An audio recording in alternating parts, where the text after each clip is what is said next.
नमस्कार. आज डे 1चा शेवटचा आणि सर्वात महत्त्वाचा भाग आहे. कोणतीही कम्युनिटी तेव्हाच यशस्वी होते जेव्हा तिचे सदस्य काही समान मूल्यांचे पालन करतात. या कोर्सचा उद्देश फक्त हेल्थ रिपोर्ट समजून घेणे नाही, तर आरोग्याबाबत योग्य विचार, योग्य कृती आणि एकमेकांना सहाय्य करणारी कम्युनिटी तयार करणे आहे. या कम्युनिटीमध्ये मी तुम्हाला सांगणार आहे 6 कोड ऑफ ऑनर.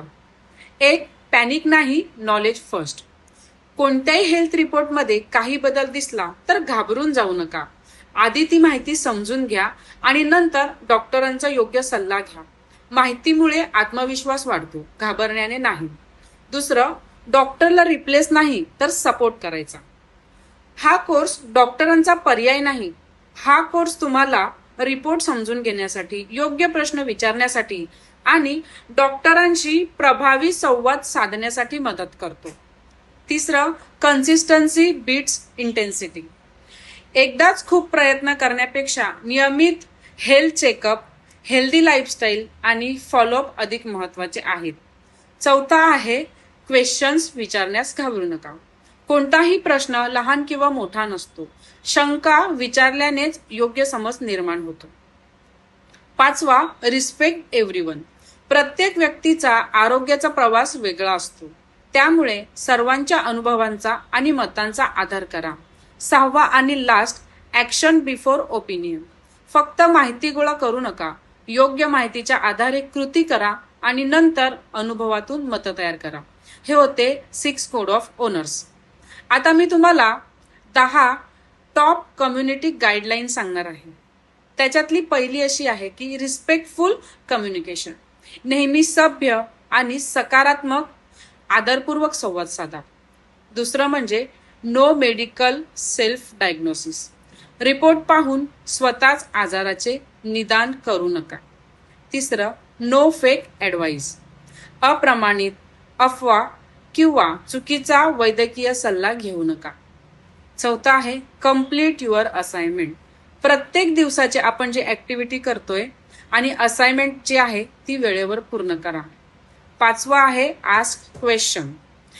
समजले नाही तर नक्की विचारा. प्रश्न विचारणे म्हणजे शिकण्याची तयारी आहे. सहावा आहे, शेअर युअर डेली लर्निंग. आपण रोज एक नवीन शिकलेली गोष्ट आहे ती आपल्याला कम्युनिटीमध्ये शेअर करायची. सातवा आहे, सपोर्ट द कम्युनिटी. एकमेकांना प्रोत्साहन द्या, मदत करा आणि सकारात्मक वातावरण तयार करा. आठवं आहे, नो स्पॅम. अनावश्यक मेसेज, लिंक किंवा जाहिराती टाळा. नववा आहे, मेंटेन कॉन्फिडेन्शियली.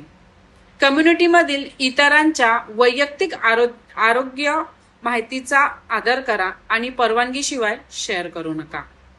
10वं आणि लास्ट आहे, कीप अ ग्रोथ माइंडसेट.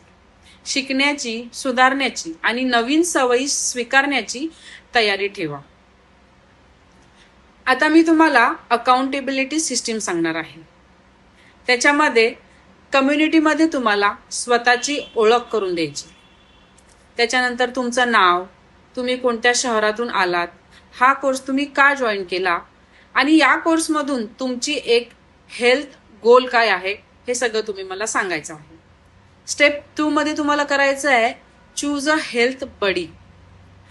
म्हणजेच कम्युनिटीमध्ये एक लर्निंग पार्टनर निवडा. हेल्थ बडीचे काम असेल एकमेकांना रिमाइंडर देणे, असाइनमेंट पूर्ण करण्यास मदत करणे, त्याच्यानंतर मोटिवेशन देणे आणि प्रोग्रेसवर चर्चा करणे. स्टेप 3 असणार आहे, शेअर वीकली प्रोग्रेस. दर आठवड्याला खालील 3 गोष्टी कम्युनिटीमध्ये तुम्ही शेअर करा. पहिली, या आठवड्यात मी काय शिकले. दुसरी, मी कोणती नवीन हेल्दी हॅबिट सुरू केली. आणि तिसरी म्हणजे पुढील आठवड्यासाठी माझं एक हेल्थ गोल काय आहे. आता उद्यापासून आपण सुरू करणार आहोत डे 2. डे 2चं प्रिव्ह्यू असणार आहे, हेल्थ स्किल कशा विकसित करायच्या, हेल्थ रिपोर्ट्स अधिक चांगल्या प्रकारे कसे समजून घ्यायचे, त्याच्यानंतर डॉक्टर कन्सल्टेशन अधिक प्रभावी कशी करायची, आरोग्य सुधारण्यासाठी प्रॅक्टिकल ॲक्शन प्लॅन कसा तयार करायचा. आज आपण हेल्थ अवेअरनेसचा पाया मजबूत तयार केला आहे आता पुढचा टप्पा म्हणजे योग्य स्किल विकसित करून त्या प्रत्यक्ष आयुष्यात वापरणे. नेहमी लक्षात ठेवा, knowledge plus right action plus consistency is equal to better health. Thank you so much.